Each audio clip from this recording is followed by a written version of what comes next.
በርካታ የቤተ ክርስቲያን የአብነት ተማሪዎች ታፍነው መወሰዳቸው ተሰማ። ዛሬ በአርሲ ኦርቶዶክሳውያን ባለማተቦች ለመገደል እንደዚህ ተኝተው ይገኛሉ። ሊታረዱ የተዘጋጁትን በጎች ፎቶ ተልኮልኝ አየሁ።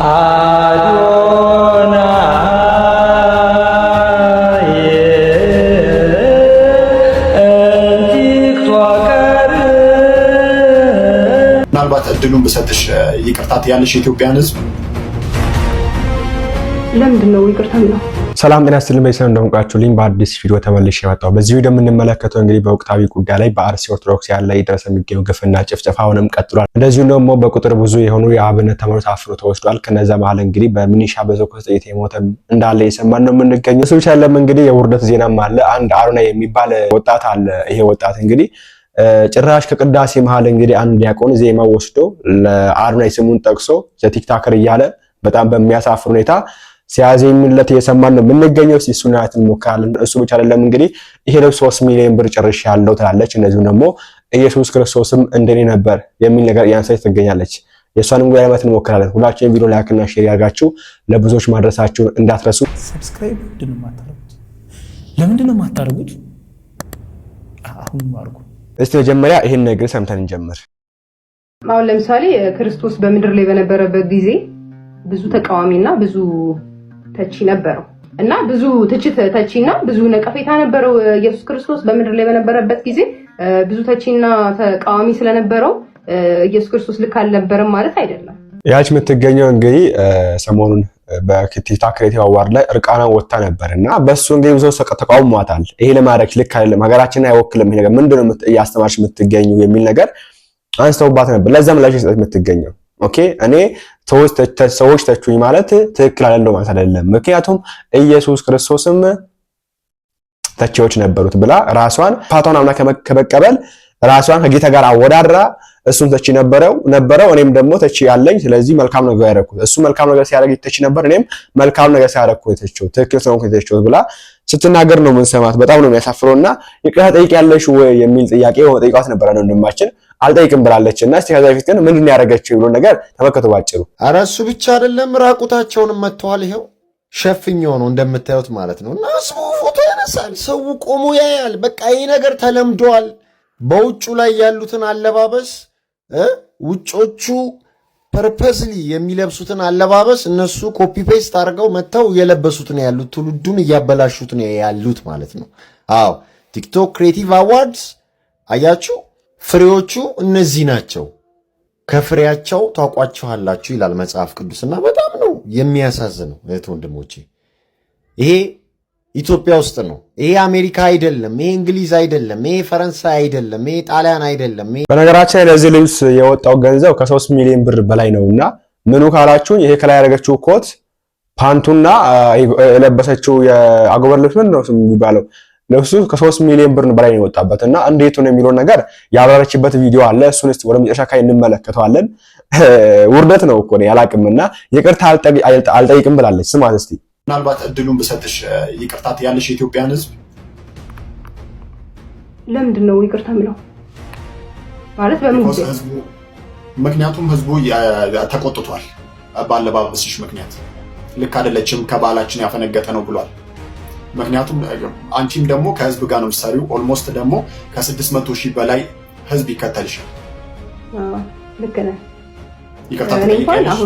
አሁን እንደነገርኩ አሁን ከዚህ ቀደም ብዬ እንደገለጽኩልህ የሰው ትችት አንድ ሰው የራሱን ሐሳብ የመግለጽ መብት አለው፣ አለመውደድ መብት አለው፣ መውደድ መብት አለው። የኔን አለባበስ መውደድ አለበት ግዴታ ማለት የለብኝም። እኔ የራሴን አውትፊት ነው የለበስኩት፣ ስለዚህ አለመውደድም መውደድም መብት ስላለው የሚያነካካኝ እንትን የለም። ስለዚህ ይቅርታ ጠይቂ።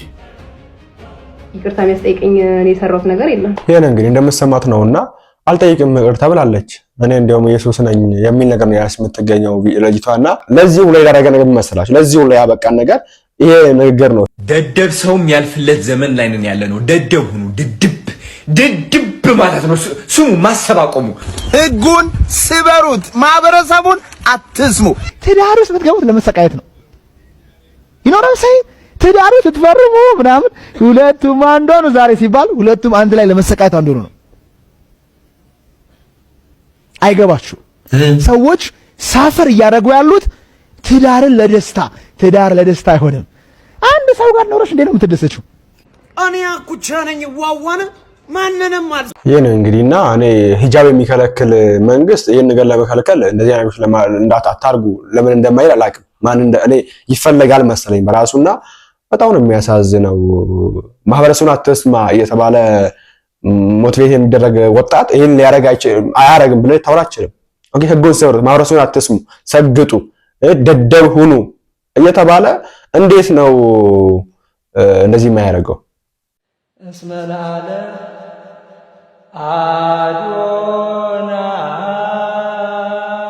አዶናይ እንቲክቶከር መኑ ከማከል ወደ አስተምር ለነ ሰአልናከ ባሰርኩ ወክልኤቱ አውራ አዶናይ እምቲክቶከር መኑ ከማከል ወደ አይሎ ይሄን እንግዲህ ከዚህ በኋላ ቅዳሴ ገባና ተንስኡ እያለ የሚቀድሰው ዲያቆንና ምን ነው የምንለው? ማን ፈቶ እንደሚለቅብ እንደዚህ አይነት እኔ አላቅም እኔ ከባድ ነው። እና ኢትዮጵያ አሁን ላይ ሁለተኛ ገጽታ ነው ያላት። አንዱ ገጽታው አሁን ያሳየዋችሁ የብልግናው ምናምኑ እኔ እንዴት እንደምነግራችሁ ጋር ይገባል እኮ። አንዱ ደግሞ ይሄኛ ነው። ወንድማችን ስሙት ከአርሲ ነው። መሞት ችግር የለውም ታውቃላችሁ። ሞት ምንም ነው። በተለይ በሃይማኖት ጉዳይ ሲሆን ችግር የለውም። ግን በጣም ልብን የሚሰብረው ነገር ምን እንደሆነ ታውቃላችሁ? በህይወታቸው ዋጋ ከፍለው እነሱነታቸውን ለኛ ሰጥተው አስተምረው ብዙ ቦታ ያደረሱ ወላጆችን ሳደርሱላቸው አንድ ቀን እንኳን ላደረጉት ነገር አንድ ቀን ህሊናን የሚያሳርፍ ስራ ሳትሰሩ ያውም እናንተ ብቻ አይደላችሁም ዋጋ ከከፈሉ ቤተሰቦቻችሁ ጋር አንድ ላይ ስትቀበሩ አሳዝን። በአርሲ ውስጥ እየሆነ ያለው ይሄ ነው። የሀገራችንን የስራ ዕድልና የኢኮኖሚ ሁኔታ ሁላችሁም ታውቃላችሁ። ብዙ የአርሲ ወጣቶች ለእናቶቻቸው፣ ለአባቶቻቸው፣ ለእህቶቻቸው፣ ለወንድሞቻቸው ዋጋ ለከፈሉ ሳይደርሱ የሚያሳዝነው ራሳቸውን ማጣታቸው ብቻ ሳይሆን ከነዛ ቤተሰቦቻቸው ጋር እየተቀበሉ ነው። ከአንድ ቤት 5-6 ሬሳ እየወጣ ነው። እኛም ዝም ብለናል። አሳዝነው ይሄ ነው እንግዲህ አንዱ ገጽታ ኢትዮጵያና አርሲ ላይ ነገሮች ተባብሰው ቀጥሏል። በረደ የሚባል ቀዘቀዘ የሚባል ነገር የለም። ሰልችቶን ነው፣ ሁሉም ሰልችቶት ነው እንጂ ዝም ያለው ምንም የቀሰቀሰ ነገር ተመልከቱ። ታችን ስማት። በጧቱ ስልኬን ስከፍት ሊታረዱ የተዘጋጁትን በጎች ፎቶ ተልኮልኝ አየሁት። ሁሉ ጊዜ በተለይ ከቅርብ ጊዜ ወዲህ ሲነሳ ወይ መርዶ ነው ወይ ደግሞ እንደዚህ አሰቃቂ ፎቶዎች ነው የሚላክልኝ። ሰውነታችን ራሱ ሰው መሆናችን ራሱ ይህንን ዜና ተለማመደው መሰለኝ። ማምላክ በጣም ነው የሚያሳዝነው። በነገራችን ላይ እነዚህ ሰዎች ድምጽ የሚሆኑ ወንድሞቻችን እኛን ጨምሮ አንዳንዶች የታሰሩ ወንድሞች አሉ። ቤተክርስቲያን ውስጥ ራሱ እኔ ታሰርኩ ብሎ ሜሴጅ የላከልኝ ብዙ ሰው አለ። በውስጥ በኩል ታስሯል ወንድሞቻችን በዚህ ከዚህ ያሉ አሉ። ልንታሰር ነው ፖሊሶች ከበውናል ብለው ሜሴጅ ይጻፉልኝ አሉ። ምን ማድረግ እንዳለብን ግራ ገብቶ ነው ዝም ያለው። ከዛ ውጪ ደግሞ ቤተክርስቲያን ውስጥ ቤተክርስቲያን የአባታችን ቤት ነው። ኦኬ የአባታችን ቤት ነው። በአባታችን ቤት ውስጥ ደግሞ እሱ የሚጠራው ነገር አይሁን እንጂ እሱ የሚያወደው ነገር አይሁን፣ እሱ ያልፈቀደው ነገር አይሁን እንጂ የፈለግነውን ነገር የማድረግ መብት አለን። ማንም አናስፈቅድም፣ ማንም ሊከለክለን አይችልም። ባይዘው አሁን ላይ የሚገኙ ግን አባቶች ካድሬ ስለሆኑ ሙሰኛ ስለሆኑ አንድ እግራቸው ቤተ መንግስት አንድ እግራቸው ቤተ ክህነት ውስጥ ያሉ አባቶች ስለሆኑ ግን ጭራሽ ድምጽ ለመሆን የሚገቡ ወንድሞች ራሱ ድምጻቸውን ሲያሰሙ እየደበደቧቸው የሐሰባቸው ይገኛሉና ስሙን ወንድማችን ይህንን ጽሑፍ ይዘን በተገኘንበት ቤተክርስቲያን ላይ ድምጽ አትሆኑም በሚል እሳት አጋባ ውስጥ በነበርንበት ሳለ የስልክ ስክሪን ፈሷል። በዚህ ጉዳይ ላይ እንደው ስለመብራን ተከፍሏቸው ነው እያላችሁ ባትናገሩና ባትለፈልፉ መልካም ነው። እዛ አርሲ ላይ እኮ የሚገደሉት የሚጨፈጨፉት ኦርቶዶክሳውያን ባለማተቦች ወንድሞቻችን፣ እህቶቻችን፣ እናት አባቶቻችን ናቸው። ምንም እንኳን ከአንድ እናት ባንወጣም ከአንድ ስጋ እንኳን ባንገኝም የኢየሱስ ክርስቶስ ደም አንድ አድርጎናል። ይህንን ጽሑፍ ይዘን በተገኘንበት ቤተክርስቲያን ላይ ድምጽ አትሆኑም በሚል እሳት አጋባ ውስጥ በነበርንበት ሳለ የስልክ ስክሪን ፈሷል። እኔ ግን ያሳሰበኝ የሚገኘው ነገር የስልክ ስክሪን መፍሰስ ሳይሆን ኦርቶዶክሳውያን ባለማተቦች በአርሲ ላይ ደማቸው መፍሰሳቸው ነው እያሳሰበኝና እያስጨነቀኝ የሚገኘው። ይህ ነገር በእኛ ቤትስ ቢሆን ብላችሁ አስባችሁ ታውቃላችሁ? እኛም እኮ ያልሞት ነው አርሲ ላይ ስላልሆንን ይሆናል። ዛሬም በአርሲ ላይ ኦርቶዶክሳውያን ባለማተቦች ለመገደል እንደዚህ ተኝተው ይገኛሉ። እነሱ የሚጨነቋትን ለአንድ ሰከንድ እንኳን እዛ ቦታ ላይ ሆናችሁ ብታዩት ምንኛ በታመማችሁ ምንኛ በከበዳችሁ ነበር። ተከፍሎን ራሱ ቢሆን እኮ ለበጎ ስራ እንጂ እኮ ለመጥፎ ስራ አይደለም። አትግደሏቸው፣ አትጨፍጭፏቸው ማለት እኮ ይሄን ያህል የሚያስነውር ነገር አይደለም። ይህ ነገር ግን በእኛ ቤትና በእኛ ጓዳ ላይ ቢፈጠርስ ብላችሁ አስቡ። የዛኔ እንዴት እንደማትናደዱ እንዴት ድምጽ እንደማትሆኑ ታዩታላችሁ። ይሄ ብቻ አይደለም። አሁንም እንግዲህ ቤተክርስቲያን ላይ ወጣቱ ምንድነው የቆየ ተማሪዎች ታፍነው ይገኛሉ። ታፍኖ መውሰድ አይደለም እየተገደሉም ይገኛሉ። ስሟቸው ይሄን ነገር በርካታ የቤተክርስቲያን የአብነት ተማሪዎች ታፍነው መወሰዳቸው ተሰማ። ቤተክርስቲያኒቱ ተማሪዎቹ እንዲለቀቁ ብትጠይቅም እስካሁን ምላሽ አላገኘችም የተባለ ሲሆን አፍነው የወሰዱት የሚሊሻ አባላት በእያንዳንዱ ተማሪ 7000 ብር እየጠየቁ ነው ተብሏል። ተማሪዎቹ የታፈኑት በወልዲያ ከተማ ሲሆን አንድ ተማሪ መግደላቸው ተሰምቷል። ዜና መሰረት የተባለው የፌስቡክ ገጽ እንደዘገበው በወልዲያ ከተማ ውስጥ የሚገኙ በርካታ አብነት ተማሪዎች ከቤተክርስቲያን ቅጥር ግቢ ውስጥ ታፍሰው መወሰዳቸውን ታውቋል። ቤተክርስቲያኒቱ ተማሪዎቹ እንዲለቀቁ በደብዳቤ ብትጠይቅም እስካሁን ምላሽ አልተገኘም። አፍነው የወሰዱት ሚሊሻ አባላት በወሰዱት በእያንዳንዱ ተማሪዎች 7000 ብር እየጠየቁ ይገኛሉም ተብሏል። ከተያዙት ተማሪዎች መካከል አንደኛው ባሳለፍነው አርብ ለማምለጥ ሲሞክር ከሚሊሻ በተተኮሰበት ጥይት ተመቶ ሕይወቱ ማለፉንም ታውሷል። መሰሙት ነው ጭራሽ የተመቱ በጥይት የተመቱ በዱላ የተመቱ የተቀጠቀጡ ጭራሽ እያፈኗቸው ይገኛሉ። ማን ነው የሚናገር? ማን ነው ድምጽ የሚሆንላቸው? ማን ነው ልጆቼ ወዴት ነው ብሎ የሚፈልገው? አባት የትኛው አባት ነው? የትኛው እረኛ ነው ልጆችን በጎችን የሚፈልግ? የለም እኮ እረኛ የምላቸው ካድሬ ናቸው። ምንድነው እኛ ዝም ያልነው? ምን አይነት አዚም ነው ለቀቀብን? ኦርቶዶክሳውያን ባሉበት እየተገደሉ ነው ያሉት በየቦታው በየአካባቢው በኦሮሚያ አብዛኛው አካባቢ ላይ ኦርቶዶክሳውያን እየተገደሉ ነው ያሉት።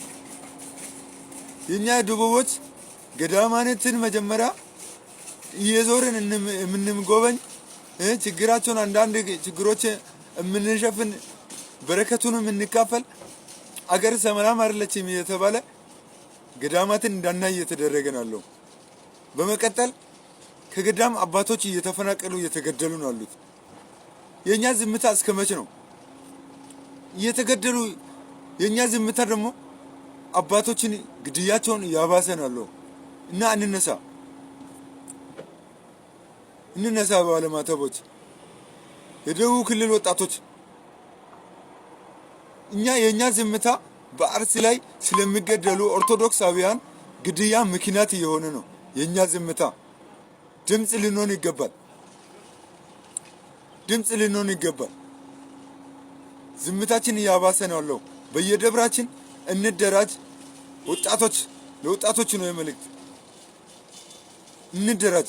አባቶችን እያስገደለ ነው ያለው የኛ ዝምታ። አባቶችን እያፈናቀለ ነው ያለው። ተነሱ ባለማተቦች። አባታችን እንስማቸው።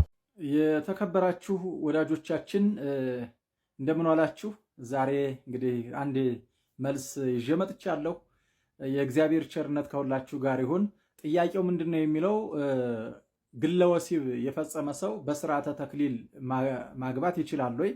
ሁለተኛው ደግሞ አሁንም ግለ ወሲብ የፈጸመ ሰው ዲያቆን መሆን ይችላል ወይ የሚል ጥያቄ ነው የተጠየቁት ማለት ነው። ባጭሩ አይችልም። በስርዓተ ተክሊል ማግባትም አይችልም፣ ዲያቆን መሆንም አይችልም ነው። ከዚህ በኋላ ወደ ማብራሪያው ይሄዳለሁ ማለት ነው። ምንድነው ግለ ወሲብ የሚባለው ምንድነው ከተባለ በግል ሰው ራሱን ለኃጢአት አሳልፎ የሚሰጥበት ወይም ደግሞ ራሱ በግል ከሴት ጋር ወይም ደግሞ ከወንድ ጋር ንክኪ ሳያደርግ በራሱ አባላት ዘሩን አፍስሶ እግዚአብሔርን የሚያስቀይምበት አጸያፊ ኃጢአት ማለት ነው። ይህን አጸያፊ ኃጢአት የፈጸሙ ሰዎች የሥርዓተ ተክሊል መፈጸም አይችሉም። ዲያቆናት መሆን አይችሉም። ምክንያቱም ሥርዓተ ተክሊል የሚፈጽሙት ሰዎች ድንግል መሆን አለባቸው። የሥርዓተ ተክሊሉ ድንግልና የሚጠይቀው የሥጋ ድንግልና ነው።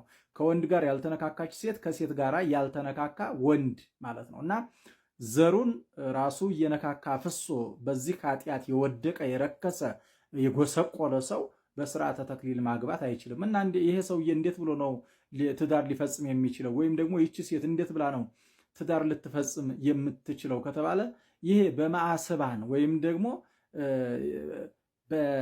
ከሥርዓተ ተክሊል ውጭ የሆነ በሥርዓተ ቁርባን በጥቁር ራስ ነው እነዚህ ሰዎች መጋባት የሚችሉት ማለት ነው። እንግዲህ የወጣትነት መንፈስ አደገኛ ስለሆነ ወጣቶች ራሳችሁን ከእንዲህ አይነት ኃጢአት መጠበቅ ያስፈልጋችኋል ማለት ነው። ይሄ አንዱ አስከፊና ጸያፊ በእግዚአብሔር ፊት የሚያስቀስፍ እድሜን የሚያሳጥር በሽተኛ የሚያደርግ ኃጢአት ነው ማለት ነው። በሽተኛ ያደርጋል። በነገራችን ላይ እድሜ ያሳጥራል። እግዚአብሔር ደግሞ ለሌሎች ሰዎች ትምህርት እንዳትሆኑ ሲል ባጭሩ ሊገላችሁ ይችላል ወጣቶች። ስለዚህ ይሄን ከምን አግኝተውት ነው እንዲህ የሚሉን ካላችሁ በኦሪት ዘፍጥረት ምዕራፍ 38 ከቁጥር 9 ላይ አውናን የሚባለውን ሰው ስንመለከት ስራው ይሄ ነበረ። ትዕማር ከምትባለው ከአህዛብ ወገን ከመጣችው ሴት ጋራ የግብረ ስጋ ግንኙነት ፈጽሞ ከሷ ልጅ ላለመውለድ ፈልጎ ዘሩን በምድር ላይ ያፈስ ነበር። እግዚአብሔርም ይህን አጸያፊ ድርጊቱን ባየ ጊዜ ቀሰፈው በወጣትነቱ ይላል። ስለዚህ ከሌላ ሴት ጋራ ብተኛ ከሌላ ሴት ጋራ ብገናኝ ስለዚህ እወልዳለሁ ወይም ደግሞ ድቃላ ታረግዝብኛለች የሚል ፍርሃት ያደረባችሁ ሰዎች፣ ነገር ግን ኃጢአት ለመስራት እጃችሁ የሰላ ሰዎች እግዚአብሔር እንዳይቀስፋችሁ ጥንቃቄ አድርጉ። ራሳችሁን ከነፍስ አባቶቻችሁ ጋር በመቅረብ መጽሐፍ ቅዱስ በማንበብና በመማር መዝሙረ ዳዊት በመጸለይ ራሳችሁን ከእንዲህ አይነት የወጣትነት ፈተና ልትጠብቁ ይገባል ማለት ነው። አሁናን ከትዕማር ጋራ የግብረ ስጋ ግንኙነቱን ፈጽሞት ቢሆን ኖሮ እግዚአብሔር አይቀየመው ነበር። የሚመጣው ልጅ ነው የሚመጣው፣ ያ የተባረከ ልጅ ደግሞ ያድግ ነበር ማለት ነው። ያንን ባለማድረጉ ይህንን አሽልኮ እየጣለ በዚህ ኃጢአት ተቀስፏል ማለት ነው። በሌላ ግብረ አውናን የሚባለውስ ምን አይነት ነው ካላችሁኝ፣ ሁለተኛው በኮንዶም የሚጠቀሙ ሰዎችም አሁንም ግብረ አውናን ነው የሚፈጽሙት። ይህም ኃጢአት ነው። ጥንቃቄ ማድረግ ያስፈልጋል። ይህም ያስቀስፋል። አሁን አገር ሰላም ያጣው፣ ትውልድ ሰላም ያጣው፣ ቤተክርስቲያን ሰላም ያጣችው ባለኮንዶሞች ጥንቃቄ አድርጉ። በሽታ ይዘናል ብላችሁ ለስጋችሁ በሽታ ፈርታችሁ ለነፍሳችሁ በሽታ የምትጥሉ ራሳችሁን ጠብቁ። ለምን ከተባለ አንድ ወንድ ግብረ ስጋ ግንኙነት ከፈጸመ መውለድ አለበት። መውለድ የለብኝም ካለ ግብረ ስጋ ግንኙነት መፈጸም የለበትም። አንዲት ሴት ግብረ ስጋ ግንኙነት ከፈጸመች መውለድ አለባት። መውለድ የለብኝም ካለች ደግሞ የግብረ ስጋ ግንኙነት መፈጸም የለባትም ማለት ነው። ቅድስናውን ጠልታችሁ ርኩሰቱን የምታፍሱ ጥንቃቄ አድርጉ። ሶስተኛው ምንድነው? ይሄ ሊያስቀስፍ የሚችል ግብረ አውናን ካላችሁ ደግሞ የወሊድ መከላከያ መድኃኒት የምትጠቀሙ አውናናውያን ናችሁና የወሊድ መከላከያ ክኒን እየተጠቀማችሁ የምትቆርቡ ሰዎች እንዳትቀሰፉ ጥንቃቄ አድርጉ።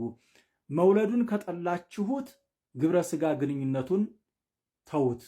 የግል ወሲብም የምታደርጉ በኮንዶም የምትጠቀሙ መድኃኒትም የምትወስዱ አንድ አይነት ሰዎች ስለሆናችሁ እግዚአብሔር እንዳይቀስፋችሁ ራሳችሁን ከነፍስ አባታችሁ ጋር በማገናኘት ንስሐ ግቡና ተመለሱ። ንስሐ ካልገባችሁ ካልተመለሳችሁ ግን እግዚአብሔር እድሜያችሁን በግማሽ ያደርገዋል ወይም ደግሞ ከመንግስተ ሰማያት ውጭ ያደርጋችኋል። በሌላ አነጋገር ነፍሰ ገዳዮች ናችሁ ማለት ነው። አይ ቲንክ ይሄ አጭር መልስ ይመስለኛል። ከዚህ በላይ መልስ ካለ በውስጥ በኩል ላኩልኝና እኛ ሁላችንን ለመማር ስለሚጠቅመን ብዙ ጊዜ የሚነሳ ጥያቄ ነውና ብዙ ሰው እንግዲህ አዳይ መጠየቅ አይፈልግም፣ ግን በአዳይ መልሱ ቢመለስ ችግር አለው ብዬ አላስብም። ለዛ ነው እንግዲህ ያሳያችሁ። እኔስ ልብሱ እንዴት ነው 3 ሚሊዮን ብር 4 ሚሊዮን ብር የጨረሰው? እንመልከታ። ሚሊዮን ነው ያወጣው ብለሽናል። እና ያው የለበሽው ልብስ ከላይ አንድ ጃኬት፣ ከዛን ደግሞ ያው ራቁትሽ ይታያል። ከስር የሱሪው ቢሆን ምን ልበል የዳንቴል አይነት እንትን ነው ያለው እና በፓንት ነው ያለሽው። እውነት ያ ልብስ 3 ሚሊዮን ብር ያወጣል?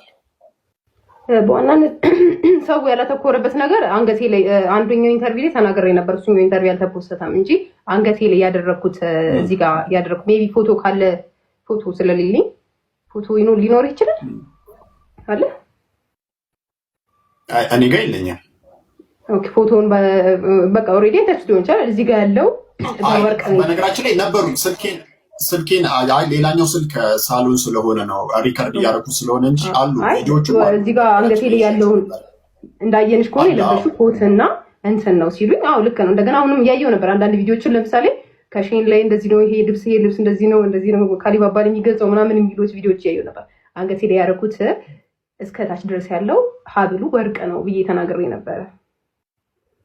ኦኬ ለምሳሌ እስቲ የሀብሉን ዋጋ ንገሪኝ፣ የጃኬቱ ዋጋ ንገሪኝ፣ የለበሽው የፓንቱን እና የእንትኑ የወንፊት የሚመስለውን የሱሪውን ዋጋ እያንዳንዳቸውን ንገሪኝ። አክቹሊ ስፔሲፊክ እንደዚህ ነው ብዬ እንትን አላቸውም፣ ግን ደግሞ ኦልሬዲ እስከዛ ይጠጋል ነው እስከ ስንት ሲዋለሽ እንደዛ ይጠጋል። የወርቁ ዋጋ በጣም ብዙ ነው። አሁን የልብሶቹ ምናምን እንዳልከው ትንንሽ ሊሆን ይችላል። አሁን አንድ ሱፍ ለምሳሌ አንድ ወንድ ልጅ ሱፍ ሊገዛ የሚችለው 30 ሺህ ብር 40 ሺህ ብር ሊሆን ይችላል። ሱፍ ሊገዛ የሚችለው ማለት ነው። ኖርማል ትንንሽ ብር ሊሆን ይችላል። እንደገና ከስር የተባለውም ነገር እንዳልከው በዳንቴል የተሰሩ ምናምን ሲሊ ነገሮች ስለሆኑ ጫማው ምናምን ወይና ደግሞ የተለያዩ አክሰሰሪዎቹ ሲሊ ነገር ሊሆን ይችላል። ግን አሁን በዋናነት ስለ ወርቁ ነበረ እንትን ያልኩት። መልካም እንግዲህ ኢቫን ቀድምዬም ለመጠየቅ እንደሞከርኩት ይህንን ያህል አንድ ኢቨንት ላይ 3 ሚሊዮን ብር የሚያወጣ ልብስ መልበስ ከቻልሽ ለምንድን ነው ኢቫንን የተለያዩ በጎ አድራጎቶች ላይ ያላየናት? ምክንያቱም ይህን ያህል አፎርድ ማድረግ ከቻልሽ ለምንድን ነው በጎ አድራጎቶች ላይ ማትሳተፊው? እሺ አሁን እኔ ለምሳሌ አንድን ነገር ሳደርግ ለምሳሌ ቤት መኪና እየነዳሁኝ ብታገኘኝ ለምሳሌ ነው ቤት መኪናው ስንት ያወጣል ብለህ ስጠይቀኝ ቤት መኪናው አንድ ቤት መኪና ለምሳሌ ስንት ሚሊዮን ብር ሊያወጣ ይችላል? 20 ሚሊዮን ብር ከሆነ ለምሳሌ 20 ሚሊዮን ብር ካልኩኝ እኔ 20 ሚሊዮን ብር አለኝ ወይም ደግሞ መኪናው የኔ ነው ማለት አይደለም። ለምሳሌ አንደርስታንድ አድርገኸኛል። ስለያዝኩት ነገር ለምሳሌ የለበስኩት ነገር ለምሳሌ የኔ ሊሆንም ላይሆንም ይችላል። ስለዚህ 3 ሚሊዮን ዋጋ የወጣበት አለባበስ ምናልባት ሌላ ሰው ስፖንሰር አድርጎሽም ሊሆን ይችላል። አዎ የሌላ ሰው ስፖንሰር ሊኖረው ይችላል። ልክ ነህ፣ ሊኖረው ይችላል። ግን ያንቺም ያወጣሽበት ወጪ አለ። ኦፍ ኮርስ አዎ፣ እንዴት አይኖርም? ግን ሊሆንም ይችላል። ለፈለገው ለምሳሌ ያኛው 3 ሚሊዮን ብር ስለወጣ ለምን እንደዚህ ምናምን የሚለው ጥያቄ እንትን ጥሩ ነው። ግን ደግሞ በጎ አድራጎት የሚለው ላይ ደግሞ ስመጣለ በጎ አድራጎት ያልከው ነገር በጣም ጥሩ ነውና እኔ አሁን በጎ አድራጎት ባደርግም ሰዎችን ብረዳም እኔ በነገራችን ላይ ማለት የፈለኩት ያን ያህል አፎርድ ማድረግ ከቻልሽ ለምን እንደዚህ አይነት ነገሮች ላይ አትሳተፊበትም? ምክንያቱም ምን ያደርጋል ጥሩ ነገር ላይ መዋል ይሻል ከሚለው ግዴታ በነገራችን ላይ ስትሰጥ ግዴታ ለሰው ቪዲዮ ቀርጬ ማሳየት አይጠበቅብኝም። ስለዚህ በበጎ አድራጎት ላይ ትሳተፊያለሽ? ለሰው ባላሳይም። አዎ። ኢቫን ሚሊዮነር ናት?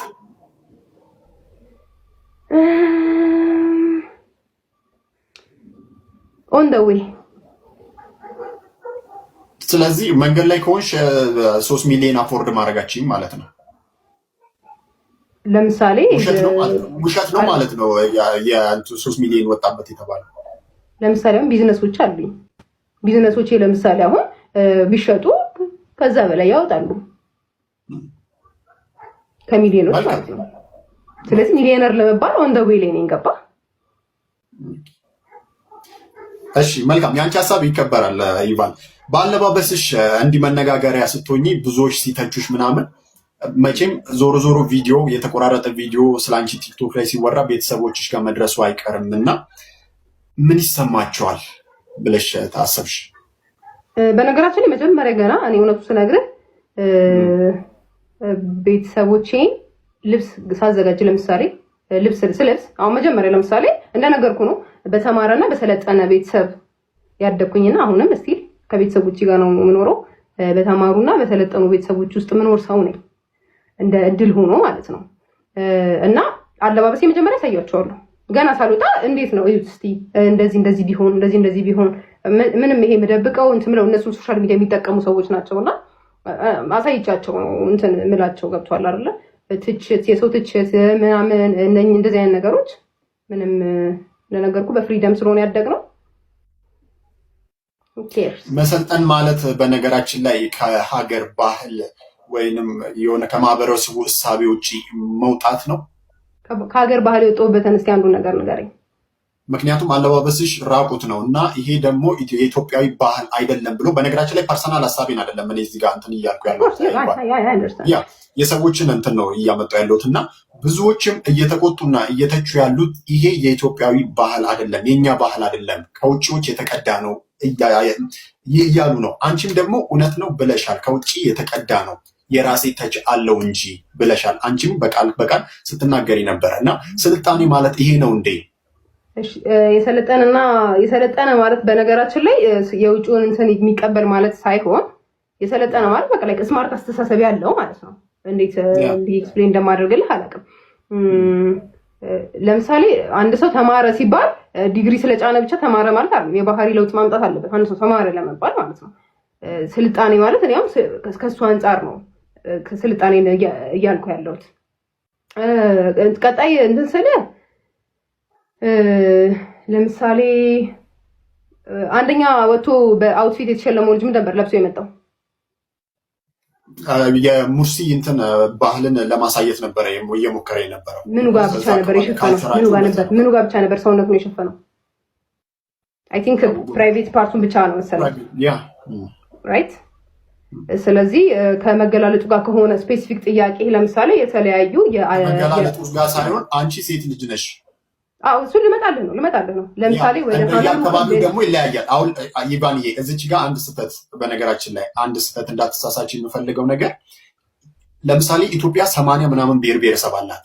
እነሱ የራሳቸው ካልቸር ነው። አንቺ አዲስ አበባ ላይ ስታድጊ፣ አዲስ አበባ ላይ ተወልደሽ ስታድጊ ቤተሰቦችሽ ያሳደጉሽ ራቁትሽን ነው፣ ተገላልጠሽ ነው ያሳደጉሽ፣ እንደዛ እንድትሆኝ አድርገው ነው ያሳደጉሽ። ይሄ ነው የኔ ጥያቄ። እኔ እንደርሰራ እሱኛው ከኮንፊደንስ እና ከዛኛው ጋር ይገናኝ ብልሽ ፈልጌ። አይ አሁን አንተ ቅድም የጠየቀኝ ጥያቄ እኮ አዘሆል ከካልቸር አንጻር ስላልከኝ ነው። ይሄኛው ጥያቄ ስላነሳብኝ ነው። የኛ ካልቸር ደግሞ ስናይ የአካባቢያችንን የኛ ካልቸር አለ ከውጪ ነው እያመጣሽ ያለሽው። አንደርስታንድ አድርገኛ። የኛ ካልቸር አሁን እኮ የአዲስ አበባ ነው አርግተው ልጅ ያደጉት። ስለዚህ አዲስ አበባ ውስጥ ለምሳሌ የሚለበስ አለባበስ ንገረኝ ብለህ ምን አይነት በምን አይነት ልትለኝ ነው? ለምሳሌ ንገረኝ እስቲ። ራንደም ሰው የሚለብሰው ነው እኮ ራንደም ማለት ለምሳሌ አንተ የለበስከው ለምሳሌ ሱፍ የኢትዮጵያ ባህል ነው ላይሆን ይችላል።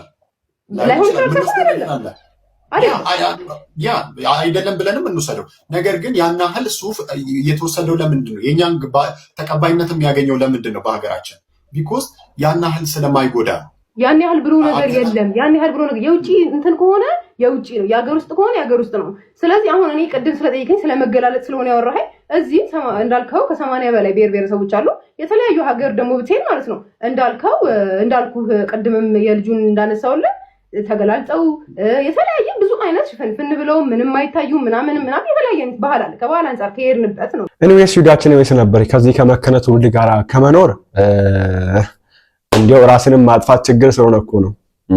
በራስ ራስን እንትን ማጥፋት ይሄ ራሱ አንድ ኃጢአት ስለሆነ ነው እንጂ ከዚህ ትውልድ ጋራ ከዚህ ከመከነ ጄኔሬሽን ጋራ መኖር ራሱ ከባድ ነው። የኛ ኃጢአት ተጨምሮበት ለዛው አስቡት፣ ንስሐ ሳንጋ ማለት ነውና እባካችሁ ወደ አምላካችን እናልቅስ፣ ንስሐ እንግባ፣ እንመለስ እንፈልጋለሁ። በቀጣይ ቪዲዮ እንመለሳለን። ላይክ እና ሼር አድርጉ። ቸር ቆዩልኝ።